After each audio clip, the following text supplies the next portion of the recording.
So good afternoon, all students, wherever you are.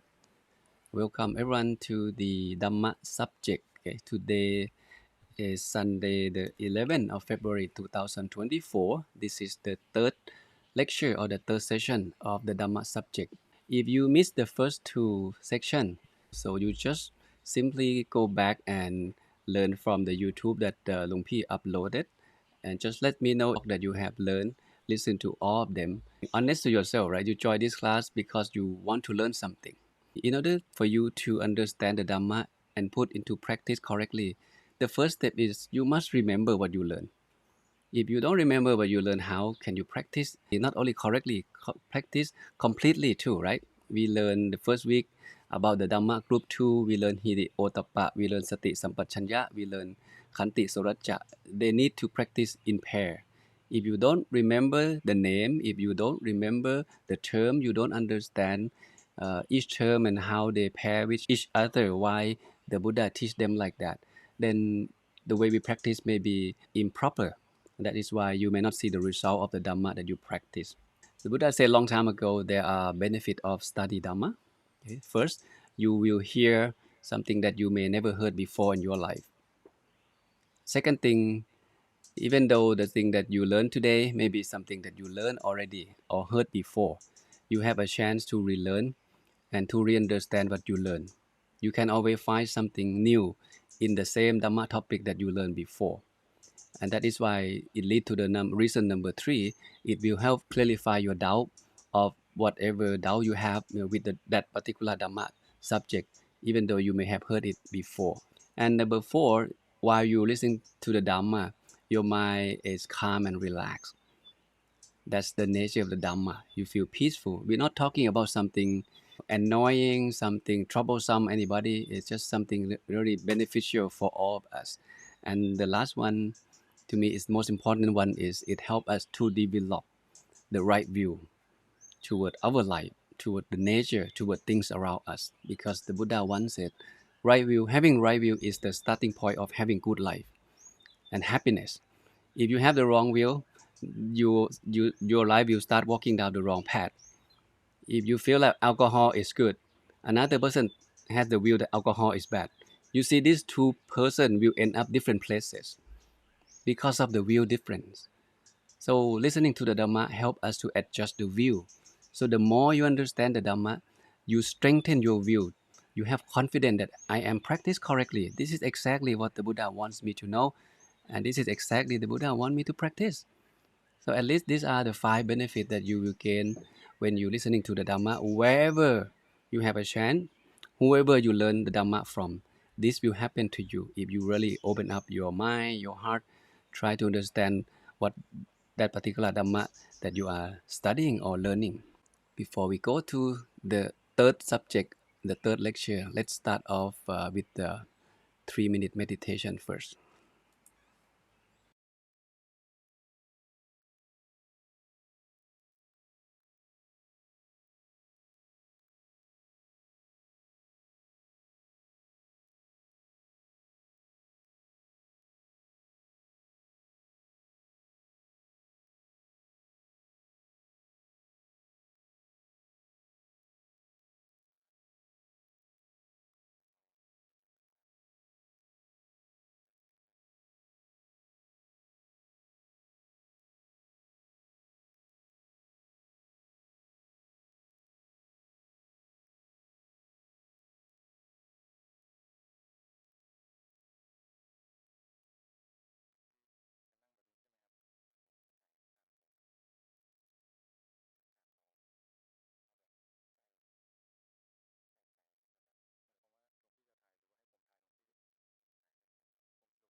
So welcome everyone back to the session. That was about 4 minutes meditation. Let's start by recap what we learned in the first 2 weeks. Today is the third lecture of the Dhamma Group 3.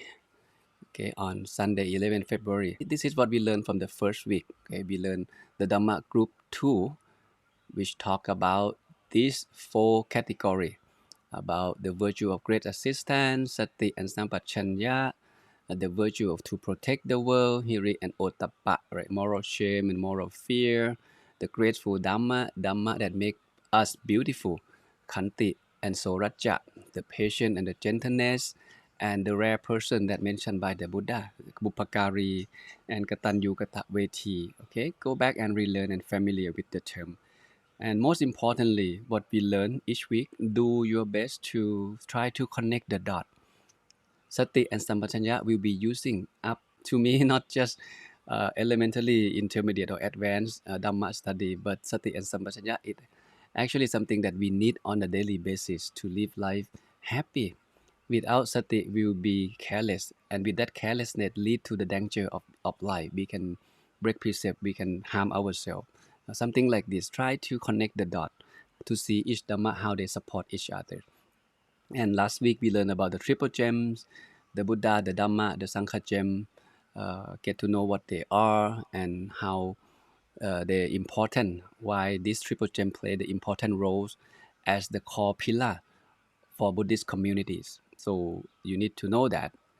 And we also talking about the wholesome and unwholesome action that mentioned by the Buddha, because human being we are usually we commit the karma or we take action in three ways: through the body, through the speech, and through the mind.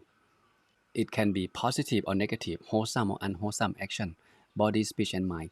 And you also need to know that too, because as we go through life, we want to be happy, and if we don't know what is considered good, what is considered bad, with the wrong view like this, we will end up suffering, and that is not good.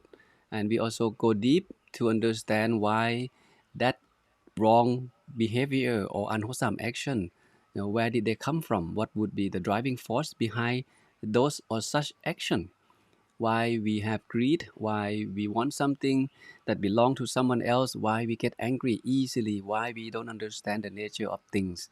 And these are the things that behind the scene that the Buddha point to this, the kilesa or the defilements or the root cause of unwholesome. All the defilement in this world, if you track them down, you will coming down to these three cause they call the root cause of unwholesome: greed or lobha, hate or dosa, and delusion or moha.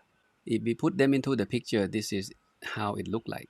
I'm just recap. Okay, you think of the poison tree, the root of the poison tree. The origin of everything come from this guy. This is the boss. The avijja is the big boss behind the scene, and the avijja produce lobha, produce dosa, and produce moha, and it's go on and on to become an all kind of behavior, all kind of wrongdoing based on these three major defilements. You think of the color, right? There are only three main color, the mother color. And when we mix three of them in a different degree, uh, uh, different amount, we get different shade of color. Can be many level of reddish, yellowish, brownish, like this. But they consider red, they consider brown, they consider green, but they come from a different amount of color that put together. Same thing when lobha mix with dosa, when lobha mix with moha, when moha mix with dosa. Like this, it become different degree of bad behavior that force us to take that action. We can say something bad, we can do something bad, we can even kill the animal, kill the mosquito, kill people, and because of this mental impurity that kept in human mind. So we need to understand this principle. Keep in mind that we can take action or do the karma in three ways: think, say, and do. Right? If you think good, say good, do good, that consider wholesome. If you think bad, say bad, do bad, that's come from the unwholesome root. either lopa, dosa, moha. That's the principle of this idea.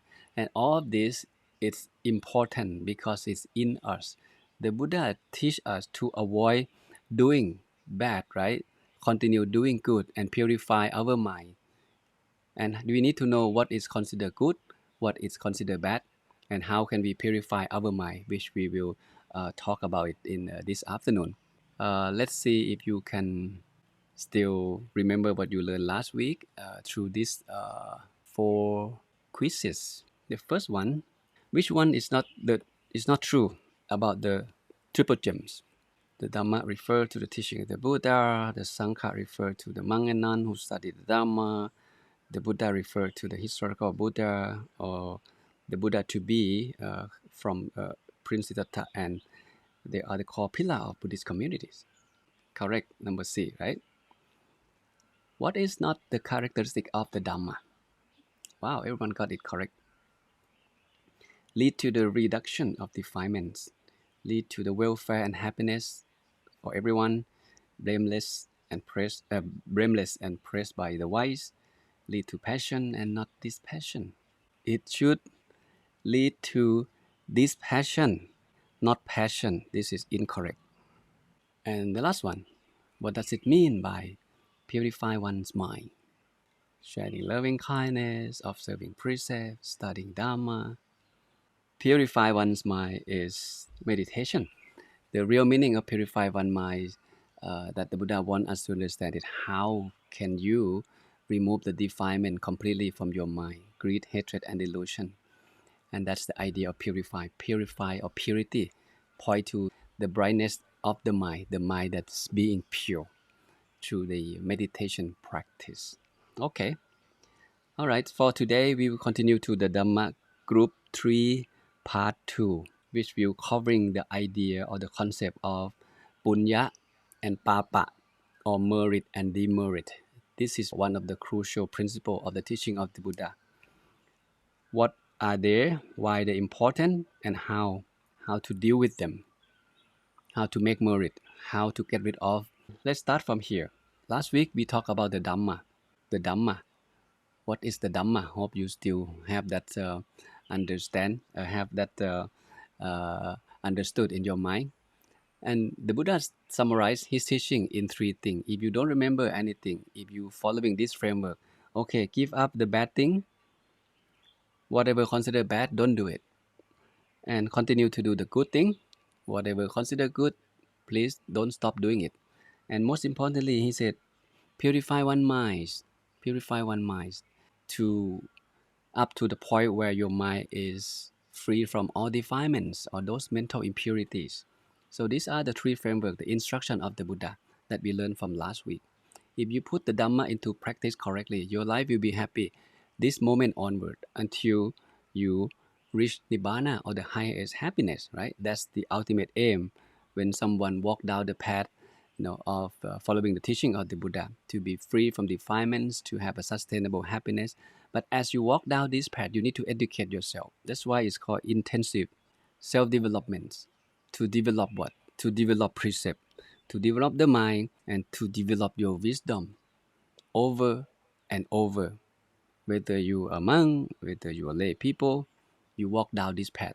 The Dhamma has 3 levels, which we talked about it last week. Today, I like to just elaborate a little bit. There are 3 levels, right? To understand, to practice, and to realize. If you look at this picture, these are the level of Dhamma. The first thing is called pariyatti. Pariyatti, study, right? You need to know what it is first. Then you can put into practice. If you don't know, then you cannot practice. That's the first step. Okay, now we come to pariyatti. We study, we learn. But the Buddha suggests you don't stop there. You need to put what we learn into practice. That's why it's called patipatti. Patipatti means practice. Is that all? No. Your goal is to practice yourself until you realize that Dhamma that you practice is called pativeta. There are 3 levels. Why is important? This is something that many Dhamma students, they don't have this clear picture. Some people only study the theory, the principle. Just like you keep growing the root, you grow the apple tree, You just work on the root. You expand more root. You read a lot, memorize a lot. You go through all the sutra. You memorize them all, but you don't practice. You will not get a taste of the apple or the taste of the Dhamma. There are many people like that in the Buddha time that's condemned by the Buddha himself. Oh, I know all the Dhamma. If you know all the Dhamma, why you behave like this? Why you are selfish? Why you still breaking precept? That's not the idea of a person who understands the Dhamma. Pariyatti is important. You need to work on the root first, then the apple tree can grow, right? When you put Dhamma into practice, then the Dhamma start to grow. When you observe precept, you start to feel good. You start to have more friends. You start to have less worry. Now you get the trunk, you get the leaf of that apple tree. And if you keep on observing precept, no matter how difficult life hit you, you will not break precept. Then you will get to realize the importance of precept. That means you get a taste of the apple that you're supposed to have because you grow apple tree. And this is the taste of liberation or the taste of freedom. When someone practice Dhamma, the Dhamma will protect you from all suffering or bad thing. You will get to the sense of freedom if you practice the Dhamma correctly. This is the highest benefit when someone practice the Dhamma. No matter how much problem you have, the COVID-19, business doesn't go well, you will not cheat on your customer. Your integrity is very high.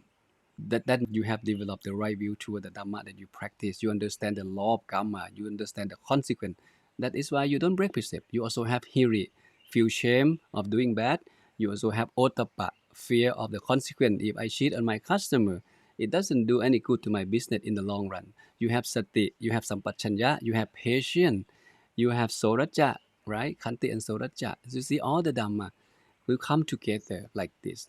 So don't just study the sutra, don't just memorize the text, put into practice. Today you learn loving kindness, put loving kindness into practice. Today you learn forgive, how to forgiveness, and then do your best to practice forgiveness and feel the taste of forgiveness. When someone did something bad to you and you forgive, how do you feel when you really forgive that person that did something bad to you? This is the Dhamma, 3 level. Today we're going to learn the concept of merit and demerit, bun and bab. The starting point of this concept has to start from here because merit and demerit, papa and punya, reside in human mind.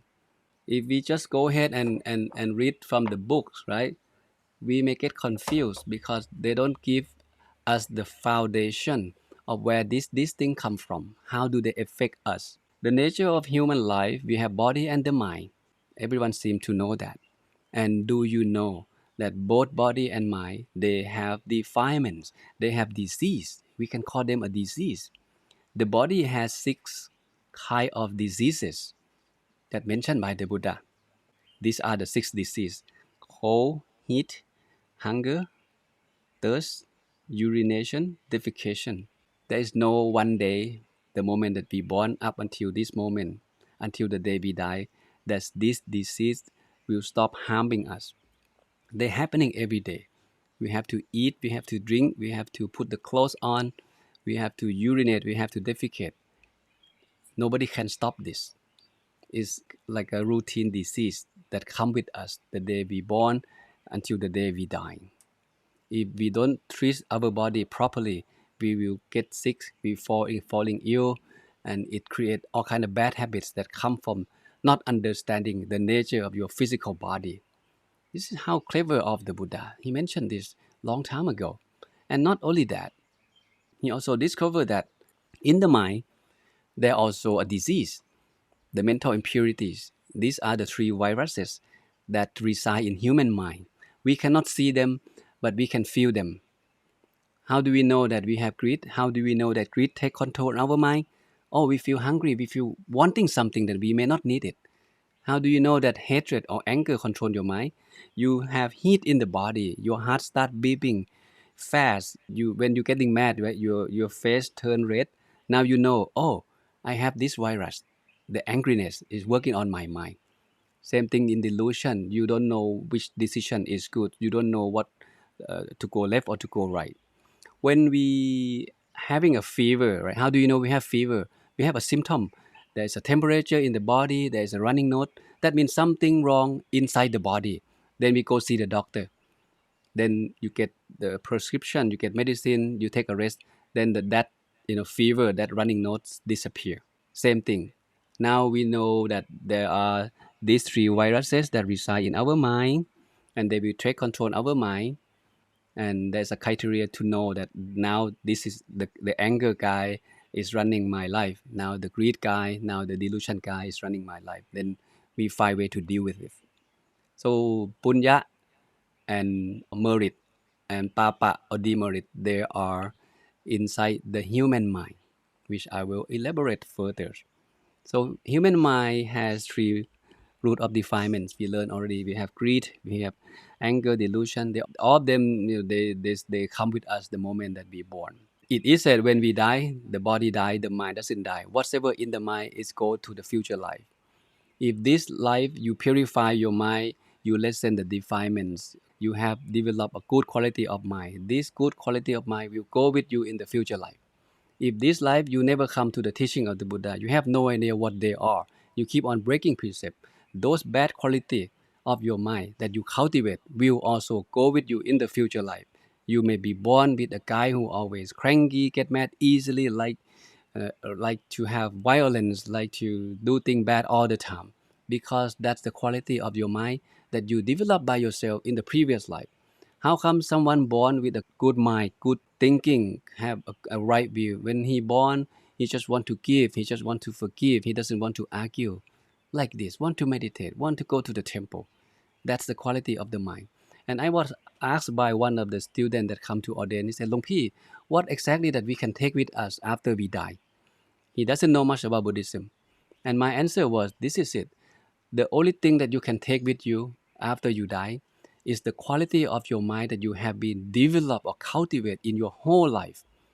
There are many levels of purity that you can work on your mind. From pure, purer, and purest. It's up to you. If you keep on working on your mind, that's the only thing that you can take with you. Not the money, not possession, not houses, not cars that you have accumulate your whole life. The more you accumulate, the more you have to leave them behind. That's how the Dhamma works, right? And the thing is, the mind accustomed to defilement, just like the fish accustomed to the water. And this is quite deep because, number one, how many people in this world know that the mind has defilements? We don't. We were born with ignorance. We don't know what we don't know. We don't know much about the mind. We know something about the body, but we know a little about the mind. We seem to know that the mind exists, but we have no idea where they are, what size, what shape, what color, what's in the mind. And the Buddha is the mind expert. He explained the mind from inside out. And that is why he said, this mind is radiant, but it's corrupted by the passing corruption. This point to the defilement. And the defilements has something to do with the papa or the demerit that we are about to talk about it today. And the Buddha said, oh, the mind is radiant. Radiant come in the sense of luminous, brightness, right? But this quality of the mind which is radiant has been corrupted by the passing defilements. You see, sometimes you have a good mood, right? And all of a sudden someone says something bad. Your mood change, you're getting mad. Because of this passing corruption, this defilement, this anger. The anger, they're already there, but they just wait for the trigger. When there's a stimuli coming to the mind give the meaning, oh, this guy says something bad to me. Now anger start to take control of that calm and radiant mind. It become an angry mind, the mind with heat. You have to say something, you have to do something with that person. So you lost the clarity of the mind. This is what I like. When someone asks, why should we meditate? And this is my answer. If you are a Dhamma student, you should know this too. We don't just meditate to relax the mind. We meditate for the deeper purpose than that. The mind is luminous and it can be free. It can be free. This is a good news. It can be free from what? From the passing defilements. The wise person understand this. Understand what? Understand the nature of the mind. As it really is, therefore, for him, there is a mental development. This is bhavana. What is bhavana? Bhavana means develop. Develop what? In this case, develop the quality of the mind through the meditation practice. You see, that's why we should meditate to work on, to lessen the defilement in the mind, to maintain the state of calm, clear, and bright mind. Now we come to this idea of merit and demerit, punya or papa. You think of the shirt, right? This shirt is clean, nice, ready to be used. The quality of the shirt, right, is bright, clean, ready to be used. We want to use the clean clothes. Oppositely, this is dirty. The quality of these clothes is dirty. We cannot separate cleanliness from the clothes. We cannot separate dirtiness from the clothes. If the clothes is the mind, this is the clean mind, right? And all of a sudden, like I said, someone says something bad, anger start take control the mind, and your mind, instead of being calm, being clean, being clear, your mind get dirty because of the anger that take control your mind. This is the idea of punya or papa. Punya or papa is the quality of the mind. This is for us to easier to understand this the idea of merit and demerit, punya or papa. You need to understand that hey, this they are the quality of the mind, that they reside in the mind. Punya point to something that's clean, calm, bright, clear, in that direction. Papa or something that dirty, something unwholesome. You think of sin, you think of wrongdoing. There's a lot of things that there's a lot of term that can be used. Okay, and start from the merit first. The merit concept of punya. This is the Pali. Punya mean merit, and to me, merit is superficial. There always the challenge when it comes to translate Pali into English. For the West, the word merit doesn't come with the strong sense of something good. Merit can be the good action, just like you pick up the garbage on the floor. That's considered merit. But for Buddhist people, merit is more than that. When someone make merit, they feel joy, they feel elation, they feel lively, they feel so much positive energy. It's not just like I'm picking up the garbage. It's more than that. The first characteristic of merit or punya, I like you to think of the cleansing factor, the washer that can be washed the bad thing or the dirtiness from our mind. You think of the detergent. If you do the dishes without the detergent, the oily stuff, the dirty stuff that stick on the plate may not be removed completely. So you need to apply the right amount of the washing detergent, right? Then the dish can be clean. That's the idea. It's like the cleansing factor. Okay, literally punya means cleansing from Pali to English. Cleansing. Think of the water. It's clean the dirtiness. When we take shower, we use the water and the shampoo and the bath cream to clear and clean the body from the dirt. And the second idea of merit is it you happiness. It you happiness. Every time you do merit, right away you feel good. You feel happy. And every time you think of it, even though it happened for a very long time, you can still feeling good. Sometimes you can be joyful without there's no reason. You just close your eye and think of last week, last month, you help a person to do to give them food or support them, whatever it is, and you see them again. Say, oh, how are you doing? And you see the benefit of the giving, that you support them, that you feel joy, you feel happy. That was the sample of the person that I know. He is the boss. And in Thailand, during the time of Katina, people usually ask for donation, right? Just send out the envelope, ask for donation. And one of his employee came to him and give him envelope. He, as the boss, he received many envelope already today. And the guy happened to be the last person.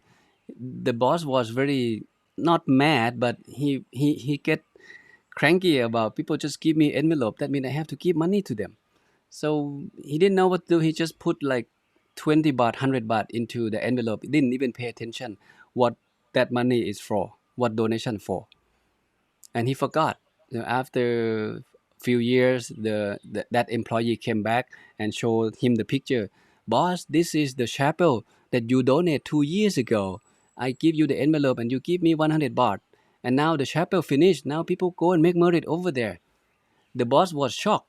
Said, wow, I didn't know. What did I do? If I know that you will build the chapel, this money will go to the temple to build the chapel. I would have to, I probably donate more. It's always bring happiness because it's considered a good thing.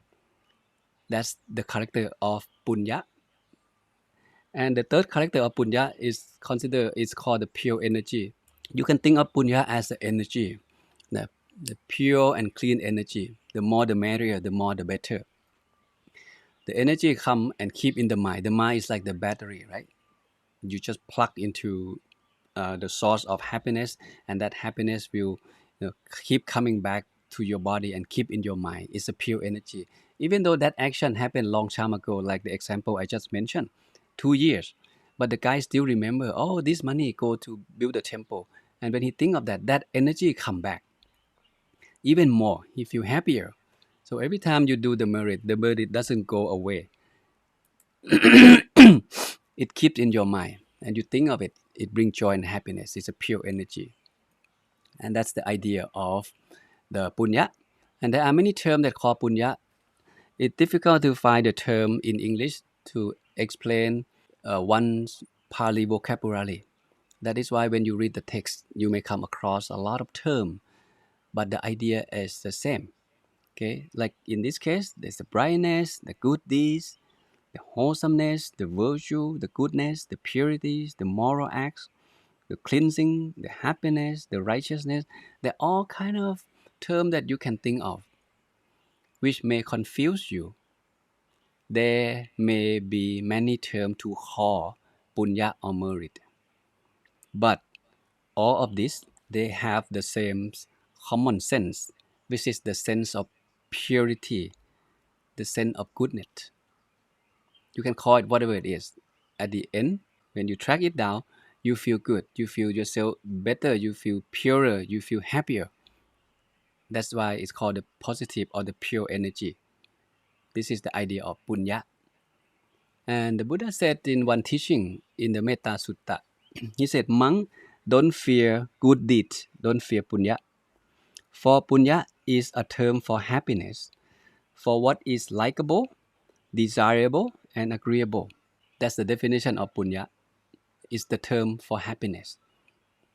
If you do things that you don't break precept, you keep precept, you meditate, you study Dhamma, this considered the punya. And that punya make you happy, right? Bring happiness to you. And one should practice only good deeds. That means one should do punya, whose happy outcome straight ahead. So when you do punya, happiness is there. Giving is one thing. Moral conduct or the sila is the second thing. Developing the mind of love, sharing loving kindness is another thing. This also the way of creating punya in this particular teaching. But today we're gonna summarize how many ways that a man can create punya. It's called the punya kiriya vatu, the way that we can create punya. That's one of the topic that we'll be covering today. This is the idea. How can we know that punya happened? How do we know that this is the merit that happening in the mind, right? When we plug in this light cable into the power outlet and we turn on the switch and we get the light, but we don't see electricity that run into that wire, but we see the light. If there is no electricity, then there is no light. Same thing when you do the merit. When you give something to someone and you don't expect that anything in return, the feeling of giving something to someone and you see the joy, the happiness of the person that received the gift that you give, that's the energy I'm talking about. It's a pure energy. But we don't see, we cannot touch, we don't know where is the merit, but we know that something happening in the mind in that moment, feeling so good, so joy, so happy. of that act that I just did by giving food to that beggar or the person, or offering this meal to the monk. So happy, so joyful.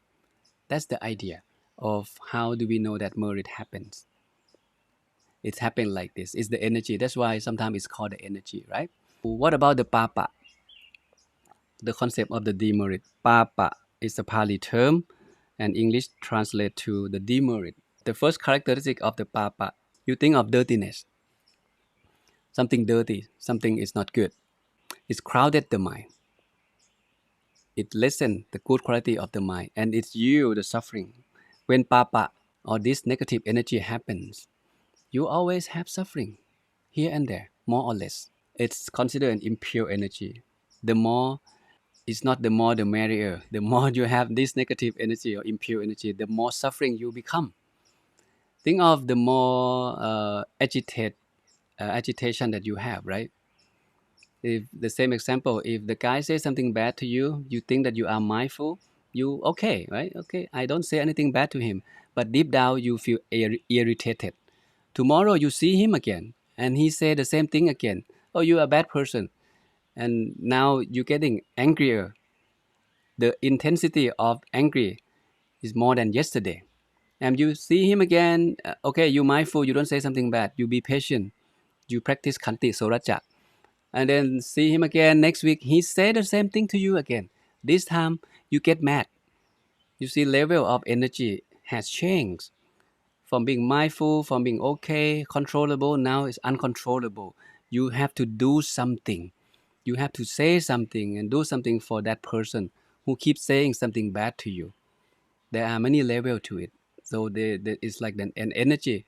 And if time goes by, maybe you forgive him already, and you don't see him for 5 years. And all of a sudden, you see the man walk down the street. The moment that you see him, the first thing that comes to your mind is, hey, this guy said something bad to me 5 years ago. And that's impure energy come back to you in this very moment. From being happy, from being calm, all of a sudden, those clarity of mind, those happiness that you have, suddenly gone because you recall those negative energy that this guy did to you 5 years ago.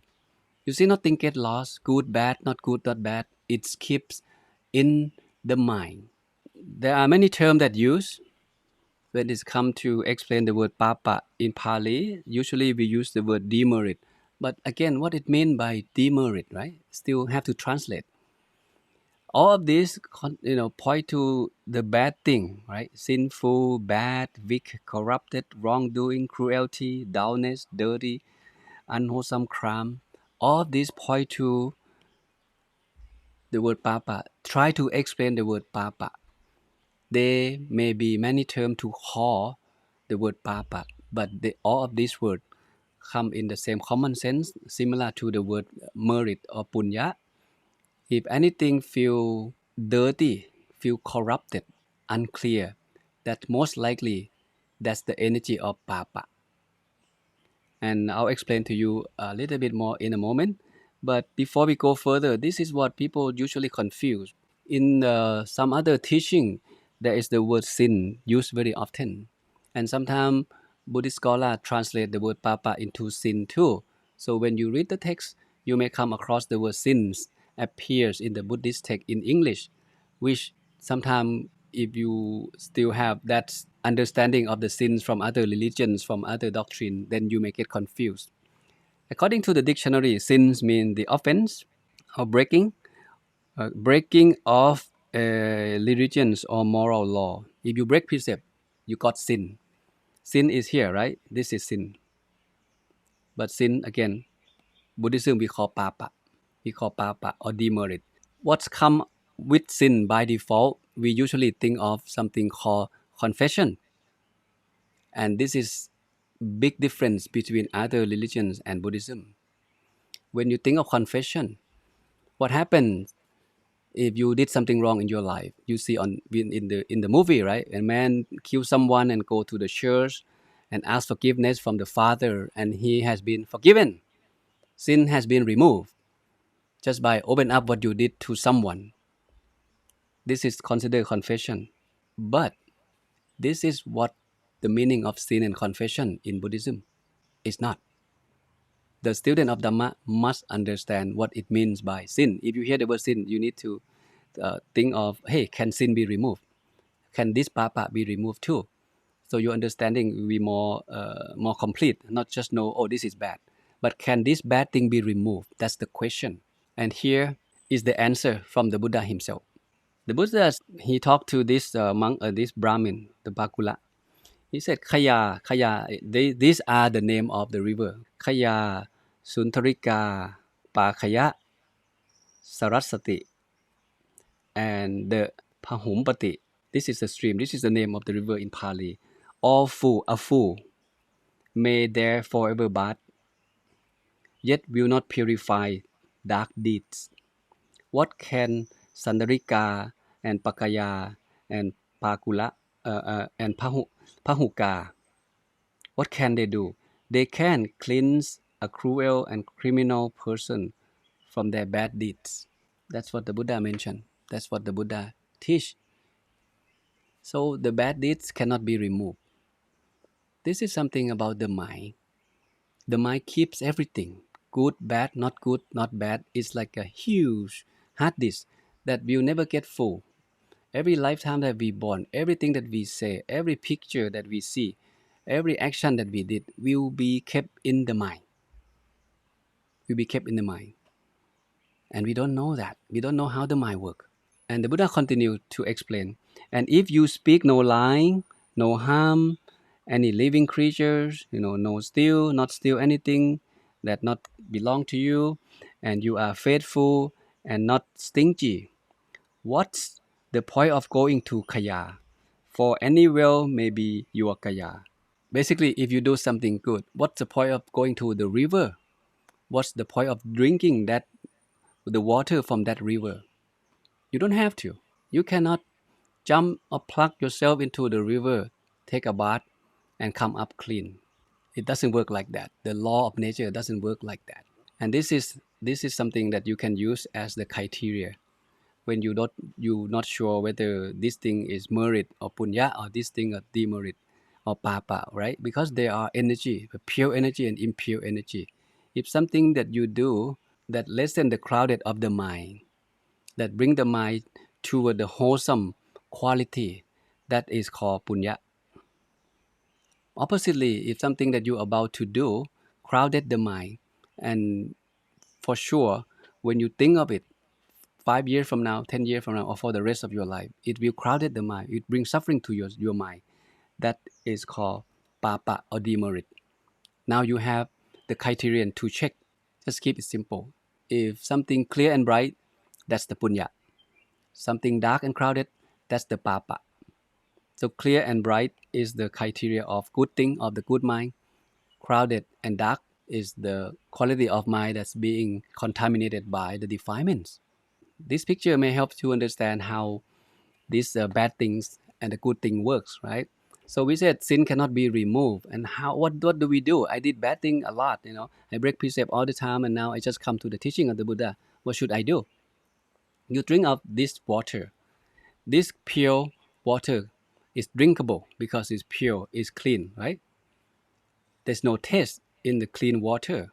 But if you add the spoon of salt into the water, the glass of water, and you drink it, now this water will taste salty. The taste will be salty. Then you cannot drink. It's too salty because of the salt in the water.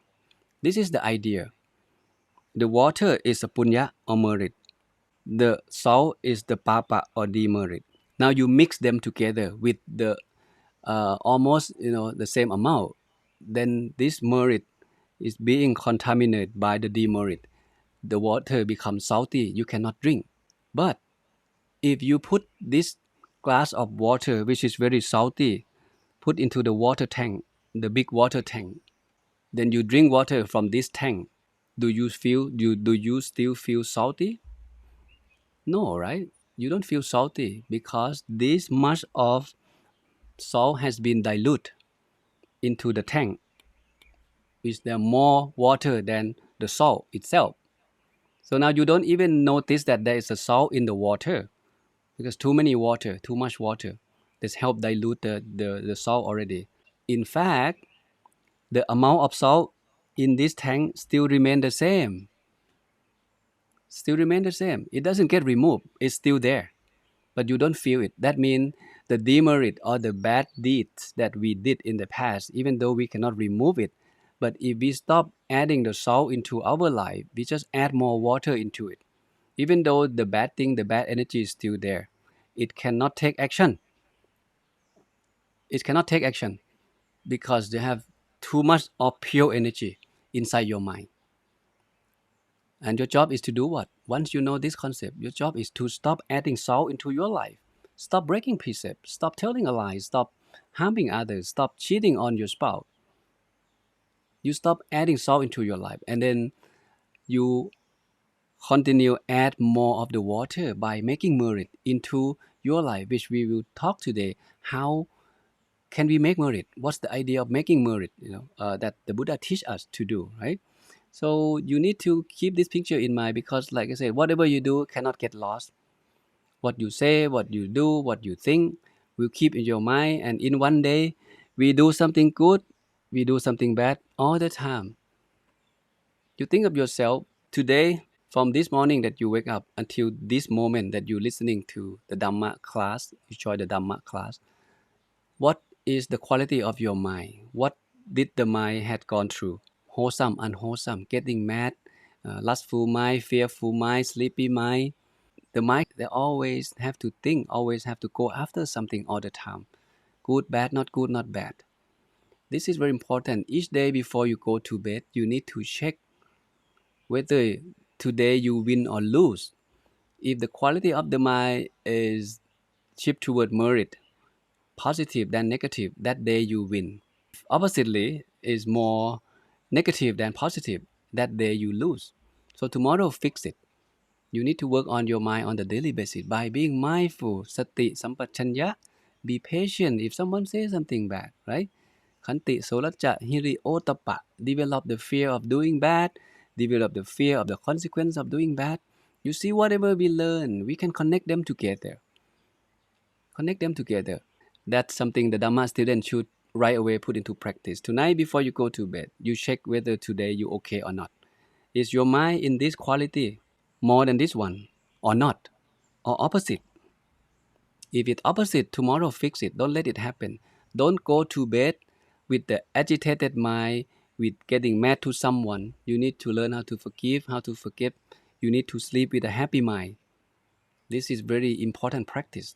Number one, you may not know whether you will wake up tomorrow or not. I'm not trying to scare you, but this is the truth, the Dhamma that the Buddha teach.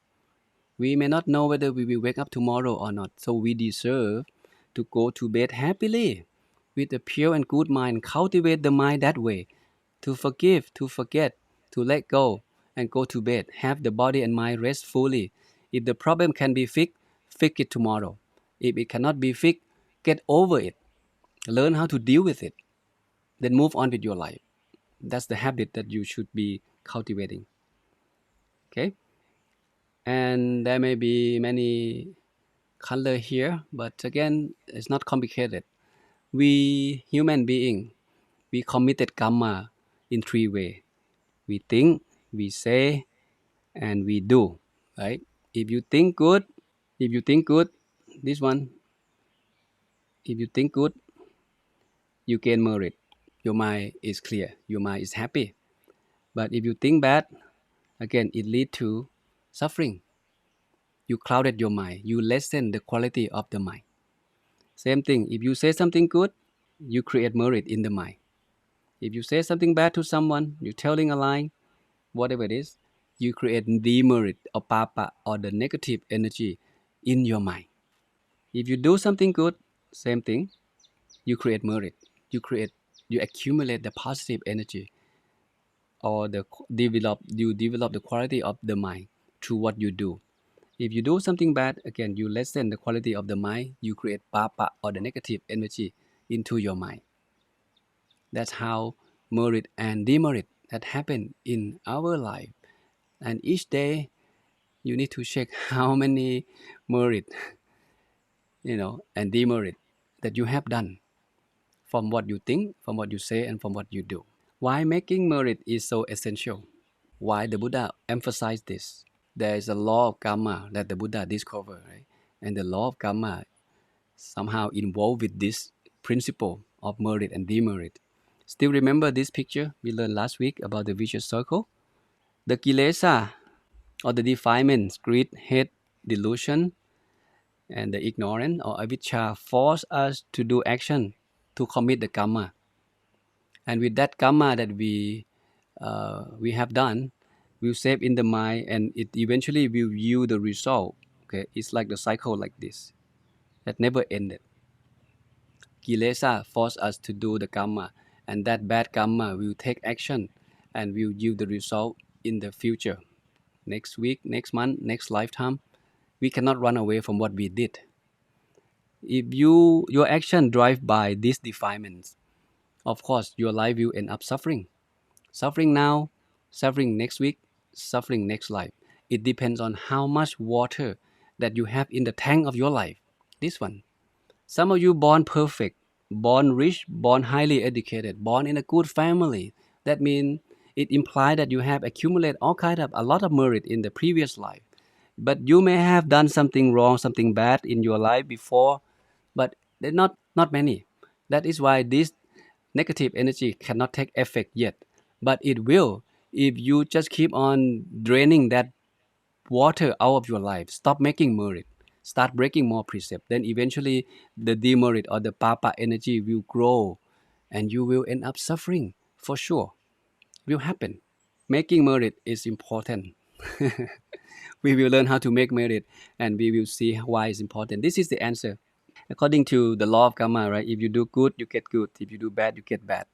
If you do things drive by defilement, you will end up suffering. You will end up dukkha, more problem in your life, because it's driven by an unwholesome root, greed, hatred, and delusion. So the punya is the merit, and the merit can be done three ways. You may hear the word three bases of merit making or the merit action. Number one is through the giving or the dana. Number two is through the observing precept or the sila. And number three is through the developing the quality of the mind through the meditation. And this is something that I like you to keep in mind if there are too much information to memorize. This is how the merit and the demerit work. This is how the punya attack the root cause of suffering, which is attack the root of unwholesome. The giving attack the lopa or the greed. If you have greed, you cannot give. You have stingy mind. You just cannot give. You're being selfish. Everything is for me and myself, my family, my company, me and my, me and my. No other in this world is important than me and myself. Sila, you attack the root cause of dosa or hate, because when you observe precept, you will not harm anybody. You being a harmless person wherever you go, wherever you are. You give the security to the world around you by observing precept. And when you practice meditation, it helps to regain the clarity of the mind. That's why it's attack the moha, the delusion. This is the big picture of how merit attack the defilements that reside in the mind. And how can we accumulate merit or punya? That's the question, right? If the punya is important, how do we make them? How do we accumulate them? I just briefly go through it, the three base of merit. The base of meritorious action or the punya kiriya wattu. Punya mean merit, kiriya mean action or make. Wattu mean the procedure or the methodology of how we can accumulate merit, which in the Tipitaka itself, it talk about the three base of merit, but in the commentary, in some other books, it's explained more, expand into 10 way of making merit, of how can we make merits. And these are the 10 items on the list. Number one, giving or the dana, dana maya. Second, the virtue or the sila, sila maya. And the third one is the mind development of Bhavana Maya. It's okay if this thing new to you, you're gonna have to relearn them anyway. Number four is honoring other. Number five, offering service. See, helping others consider merit too. It's generate positive energy. Dedicating merit to others. Buddhism, we have the concept of making merit and dedicate the merit to someone we love that passed away too. And rejoicing in someone merit. When someone do something good, we develop the mind, okay, to support that person instead of jealousy mind, having jealousy toward the someone that becomes successful. Maybe your friend get promoted, why you may think, oh, why not me? And then you have jealousy mind toward your friends.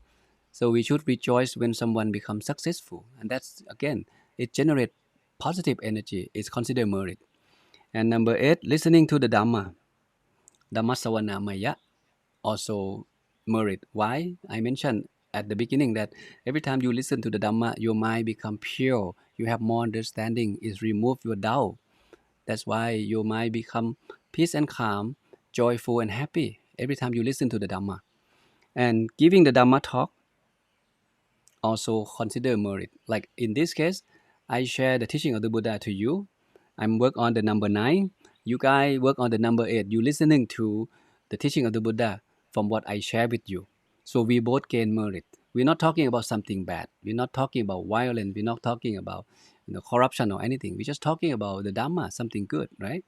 And number 10 is called the develop of the right view. Tittu Shukam. Develop the right view toward the teaching of the Buddha about the nature of life, about the truth of life, about how to live good life. These are the 10 ways of making merit. If this is too much, I group them into 3 groups. If you remember nothing, you just remember, okay, there are 3 ways to make merit. First, to give. Second, to observe precept. And the third is to meditate. That's it. But if you want to know, you can expand them into 10. From 3 to 10. From 10, shrink to 3 groups.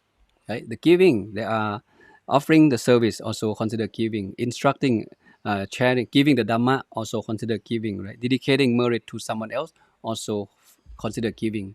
Sila, right? Sila is about body and speech, honoring someone, rejoicing someone merit. This consider the Sila. And the bhavana, the mind development, listening to the Dhamma, okay, adjust your will toward the teaching of the Dhamma, because Dhamma, bhavana lead to wisdom. That's why it's called bhavana maya panya, the wisdom that come from meditation. So when you're listening to the Dhamma, you develop wisdom. When you adjust your will, you develop more wisdom of right understanding toward the Dhamma that you learn. Start from the first group. It's called giving. This is the first way to make merit. You give. What can you give? Number one, you give the material things called amisadana, the material gift. You give food, you give your, if you don't have money, sometimes you go rendering your service. You help, clean the temple, you help someone without demanding for money in returns. You give from the bottom of your heart. You just want to help. That's the first thing. And the second thing that you can give is the gift of forgiveness. It's called abhayadana, the gift of forgiveness. You see, forgiveness can be one of the category of giving too. To me, this is difficult to practice. Forgiving someone who did something bad to you, if you can do that completely, that means the quality of your mind is superb, clear, pure, and bright.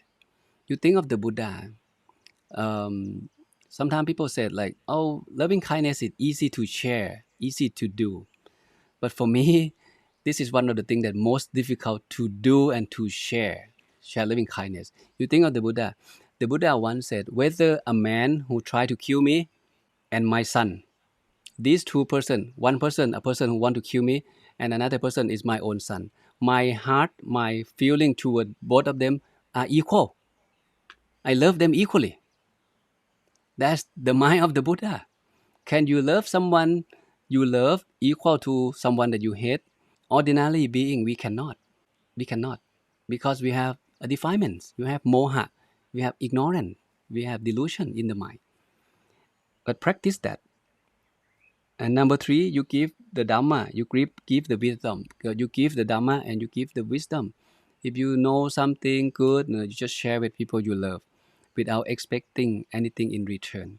If you know Dhamma, share the Dhamma. If you know how to live good life, share people how to live good life. Drag them back to the wholesome path. Don't let them walk down to the path of destruction. That's called giving. Okay, start from this, practice these three things. And what is the sila? How can we practice sila? Sila, you can think of start from the five precept. That easy. Five precept. I hope you remember these five precept. Okay, refraining from killing, refraining from stealing, refraining from sexual misconducts. Okay, be honest to your spouse, and refraining from false speech, refraining from intoxicating drink and drugs that crowded your mind. Start from here. When someone observing precept, you lessen worry in your mind. When you look at yourself today, if you did not break any precept before you go to bed, you cannot find guilt in yourself. So the mind is free. When you meditate with that mind, your meditation most likely will be a good session. Peace, calm easily, no wandering thought, because the more you think of your precept, the more you proud of yourself, of your own action, body, speech, and mind all day long. And there are three levels of precept, which I will not go in detail. I just want to let you know that there are more than just the five precepts. They call the small section of precept or sila. You can think of the five precept as a lay person. This one, this is this is the starting point, okay, of the small section of precept. Start from here first and go from there. And the intermediate section, we start talking about the eighth precept, which we never talk about it. We haven't talked about it yet, right? Not yet. The eighth precept is for someone who want to purify themselves more than just five precepts. Five precepts is for the regular lay people, husband and wife, spouse, right? But when someone observing precept, they detach themselves from the sense pleasure world. There's no sensual activities. They have minimal living condition, no make, no mark, no cosmetic, no perfume, no dress up, no nothing. Just live life very simple, coming down to the basic necessity of life and observe precept. And the last section of precept, now we're talking about the precept of the monk or the female monk or the novices, the precept of those who live life fully as a spiritual being. There are more rules for them to follow. It's difficult to practice. That is why not many people want to become a monk, because there's so many rules, right? I'm okay with five precepts. They stay there, live life comfortably as a lay person. So they stay at the lowest level of precept that they can practice. And from time to time, they observe a precept. And from time to time, that man maybe wants to become a monk for 1 month or 3 months, okay, and then go back down again to the lay person life, observe five precepts, which is okay. This is okay. So you gain merit. And the last one is bhavana or meditation. These days, people seem to know meditation, but 100 years ago, meditation was something suspicious to what it is, what exactly that a man do when he closes his eye. People don't know what it is and have doubt when it's come to practice meditation. But these days, it's become normal. People seem to know what it is. It's become mainstream when we talk about meditation. Everyone meditate. It depends which meditation technique that you use and why you meditate. The reason may be different, but people seem to know what is meditation. In Buddhist, there are two kind of meditation in Buddhism, but usually they call the bhavana. The mind development is called bhavana. Bhavana means to grow, to cultivate, to develop. If you never observe precept, you start observe precept. Now we call the sila bhavana. You start develop your precept. If you never meditate, never train the mind, when you come to practice meditation, we call the mind citta bhavana. You start develop the quality of the mind. If you don't know about the teaching of the Buddha, you come to learn the Dhamma, you develop panya. We call the panya bhavana. To grow, to cultivate, to make it happen. And there are two kind of bhavana, two kind of meditation. The first is called samatha bhavana. Second is called vipassana bhavana, which we will not go in depth. Just want to let you know if there are two kind of meditation practice in Buddhism. Samatha bhavana is the meditation that help calm the mind. There are many techniques. When you meditate this way, it help calm the mind. Whatever technique that you use, it help calm the mind down from hindrances. The mind become peaceful, clear and bright. You regain the clarity state of the mind. This is the good quality of mind. And then the second form of meditation is called vipassana bhavana, the meditation that lead to the insight and the liberation, which again there are details to this. We will learn about this later on. So there are two ways to practice meditation. Okay? And which one is most difficult to practice? What do you think? He said there are three ways of making merit, right? This picture, I want you to combine what we learned so far. The instruction of the Buddha said, stop doing bad, doing good, and purify your mind, right? And then it will lead you to Nibbana, lead you to the path of wholesomeness, happiness. And now we learn the way of making merit. And we summarize there are three ways of making merit. The first one is called dana. We give. We give material gift. We give our labor. We give our wisdom, right? We also do forgiveness. All of this create punya or merit. And then we observe precept. When we observe precept, we stop harming others. We stop harming ourselves. So the mind become the state of free from worry, free from guilt. And that's the good quality of the mind. That's why there's a merit happen when we observe precept. And then the last one, we meditate to calm the mind down, to cleanse the mind from mental impurities. All of this create merit or punya. Dana is easy to do, right? You have money, you give. You have food, you give. You have gift, you give. Sila is more difficult because you need to understand the benefit of sila. You need to force yourself not to say something bad, not to do something bad. You need to have more mindfulness and consciousness to observe precept. It's more difficult. But the last one, meditation. Meditation doesn't cost anything. You can do it anywhere, anytime. However, this thing considered the most difficult thing to do. The most difficult thing to do. When people sit 5-10 minutes, they just want to leave. It's nothing fun, nothing joyful. See nothing. It's only the darkness. I don't hear anything. I don't see anything. I don't feel anything. I don't even feel that my mind has become brighter and calmer.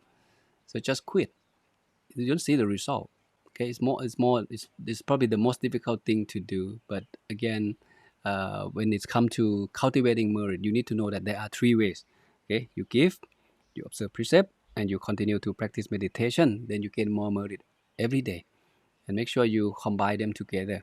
Okay, don't just giving without observing precept. Don't just observing precept and giving without practice meditation. You need to practice them all together, and this will lead to Nibbana. All of this. You stop doing bad, you continue doing good, and you purify your mind. You practice them completely. Then where can you go, right? You're on your way to be success, to be happy, to achieve Nibbana. Okay, perfect timing. And these are some of the more vocabulary that we learned today. Let's just go back and relearn. We learned the word punya, or the merit, the goodness, the positive energy, whatever makes sense to you. Okay, something good, something pure, something bright. The papa or the demerit, something bad, something that crowded your mind. The sila or the precept, the virtue, the moral conduct. The dana, the giving, how many kind of giving, what kind of thing that we can give, what kind of thing that we should not give. You see, the Buddha go in detail when it's come to his teaching. He wants his student to fully understand how to put them into practice. But today we did not cover that. And the bhavana, to grow, to develop. In this case, let's keep it simple, to practice meditation to purify your mind. The kilesa or the defilements, we talk about greed, hatred, delusion, go back and understand them. And the karma or the action, okay? Karma is not always the negative action. Karma is neutral, can be positive and negative. You can do good, you can do bad. You can say good, you can say bad. You can think good, you can think bad. The samatha is the meditation that help calm the mind down. And vipassana meditation is the meditation that lead us to the insight or the right understanding of this nature, these five aggregates, this law of three characteristics of anicca, dukkha, anatta. I hope today you learned something new, and please go back and relearn and try to see if you can connect Dhamma that we learned from the first session up to this session together, and you link them and you put them into practice together. If anything you not understand, it's my job to find the answer for you. Hope everyone's okay for today's lecture. We will continue next Sunday. Please stay safe, stay happy, and put everything you learn into practice. We'll pay